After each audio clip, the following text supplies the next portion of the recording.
निवडणुका ईव्हीएम वरच घेतल्या जाणार आहेत, तर मग विरोधी पक्षाची भूमिका नाही, विरोधी पक्ष केवळ विरोध करण्यासाठी नाहीये, ही जनतेची मागणी आहे. माझं काय मत आहे की आता मार्केटवाडी किंवा आणखीन काही गोष्टी आहेत तिकडे त्यांचं काय मत आहे की आम्हाला बॅलेट पेपरवरती द्या ना आमच्या मत. तुम्ही तिकडे जर का वस्ती 400 असेल तर 300 पोलीस आणून उभे केले, एवढी भीती का? इंडिया ब्लॉक मधलेच काही नेते म्हणतात की ईव्हीएम वर असलेला रणगाणा आता बंद करा. ओमर अब्दुल्लाचं स्पेसिफिक असं नाही, पण इंडिया आघाडीमध्ये आम्ही सगळेजण काही एकमेकात विसर्जित नाही झालेलो. त्यांची मतं त्यांच्याकडे, आमची मतं आमच्याकडे.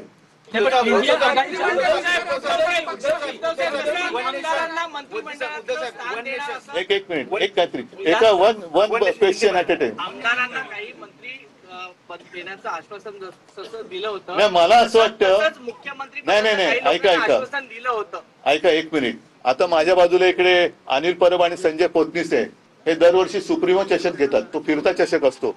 तसा मंत्रिमंडळातला फिरता चषक मी पहिल्यांदा बघतोय.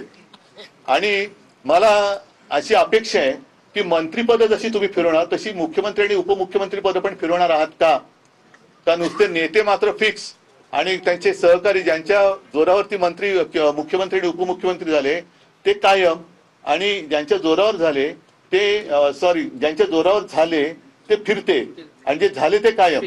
तर मुख्यमंत्री आणि उपमुख्यमंत्री सुद्धा 2.5 वर्षांनी बदलणार का स्वतःचे नेते स्वतःच्या खुर्च्या बळकट करून त्यांच्या सहकार्याने खेळवणार आहेत, हे एकदा कळलं पाहिजे.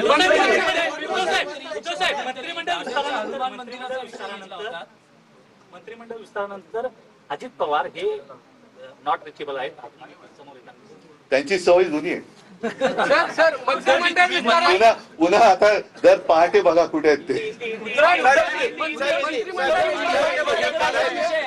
मध्यंतरी तुम्ही दादरच्या हनुमान मंदिराचा विषय घेतला. तुम्ही हिंदुत्वाचा मुद्दाही अधोरेखित करता आहात, तर त्यावर उपमुख्यमंत्री शिंदेचं म्हणणं होतं की हे काही टी शर्ट घालण्यासारखं आहे. ते जाऊ दे, ते घालतात ते पुरेसे आहे. मुळामध्ये ती सेना मी मानायलाच तयार नाही.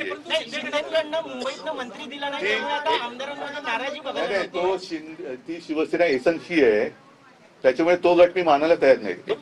एसनशीला मी मानतच नाही. नाही, पण त्यांचा एसनशी जो गट आहे तो गट मी त्यांच्या पुरता मर्यादित आहे. ती शिवसेना नाही आहे, तो एसनशी आहे. चुनाव जो कमिश्नर है उनका भी चुनाव जो होना चाहिए, क्यों नहीं होना चाहिए? वन नेशन को लेकर आपकी क्या प्रतिक्रिया है? मेरा कहना यही है कि वन नेशन वन इलेक्शन तो बाद में आएगी बात, लेकिन चुनाव आयुक्त का भी चुनाव होना चाहिए. क्यों नहीं होना चाहिए? अगर राष्ट्रपति जी का चुनाव होता है तो चुनाव आयुक्त का चुनाव क्यों नहीं होता है?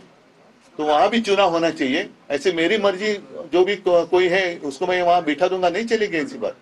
तो उनका भी चुनाव होना ही चाहिए. और फिर बाद में वन नेशन वन इलेक्शन, जब तक जो लोगों के मन में आशंका है ईवीएम के बारे में दूर करो, होने दो ना. एक बार बैलेट पेपर पे वोटिंग होने दो.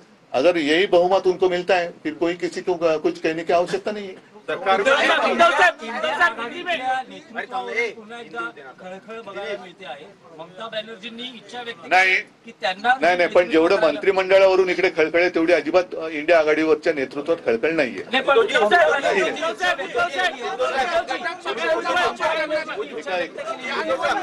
महायुतीने घटक पक्षाचा वापर करून घेतला आहे. मंत्रिमंडळाच्या विस्तारात कुठेही घटक पक्षातला नेता किंवा आमदार दिसत नाही.